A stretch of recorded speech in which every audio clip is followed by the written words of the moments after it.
लिखा जाता है कुछ पेरेंट्स का। बहुत सारे पेरेंट्स अभी नहीं आए हैं, बहुत सारे पेरेंट्स नहीं आए हैं, लेकिन फिर भी कुछ पेरेंट्स का साइन वगैरह नहीं आ रहा है। साइन आता है, उस पर कंप्लेन आता कि वहाँ जी आप ये नहीं कराए हैं, तो डायरी मान लीजिए पूरा रिस्पॉन्सिबिलिटी इनका है पढ़ने का, उस पर वर्क करने का। नहीं तो फिर मैं वही इसे कंप्लीट करने के लिए या फिर इसे रिजॉल्व करने के लिए। तो डायरी में बहुत सारे पेरेंट्स का साइन नहीं आ रहा है। मतलब कम से कम देख के होमवर्क जो मिला है उसमें कम से कम उसको क्या कर दे, साइन कर दें।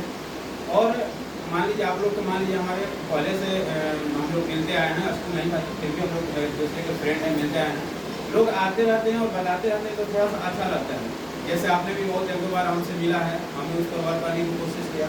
हमारे मित्र बलराम सर भी हमसे मिले एक दो बार, उस पर वर्क किया। तो जब तक कुछ चीज़ें पता नहीं चलेगी तब तक हम उसको वर्क नहीं कर पाएंगे।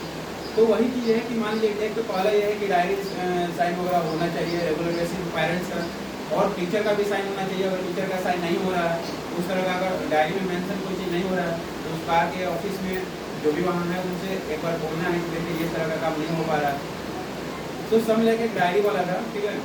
और दूसरी चीज़ था कि कॉपी वगैरह जो है रेगुलर बेसिस पर घर पर भी अपना क्या करना है, चेक करते रहना है, ठीक है।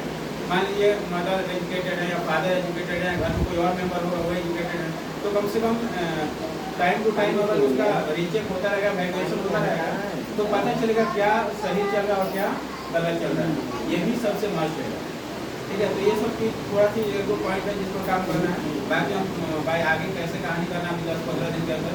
दूसरी चीज़ है कि 19 मई से एग्जाम है। फर्स्ट पीरियडिक टेस्ट शुरू हो रहा है 19 मई से 24 मई तक। 19 से 24 के रेगुलर बेसिस का एग्जाम है, जिसमें सभी सब्जेक्ट के एग्जाम होंगे और सभी क्लास का एग्जाम होगा।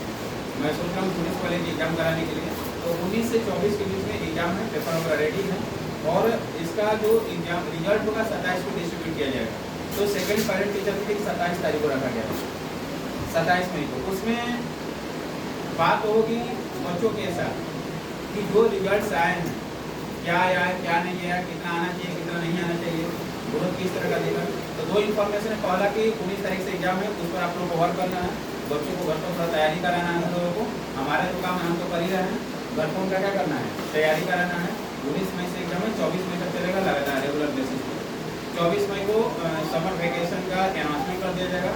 27 को पेरेंट्स को बुलाया जाएगा, ठीक है, रिजल्ट डिस्ट्रीब्यूट करने के लिए विद स्टूडेंट्स आएंगे, ठीक है। ये दो बेसिक इन्फॉर्मेशन है जो हमें देना था। और उसको पहला वही था कि शिकायत है कि कम से कम जो डायरी जाती है, डायरी पर साइन वगैरह रेगुलर बेसिस पर होना चाहिए। बाकी आप लोग से हम चाहेंगे कि आप लोग अपना अपना ओपिनियन पूछते हैं, तो संदीप सर वहीं से खड़े होकर दे सकते हैं।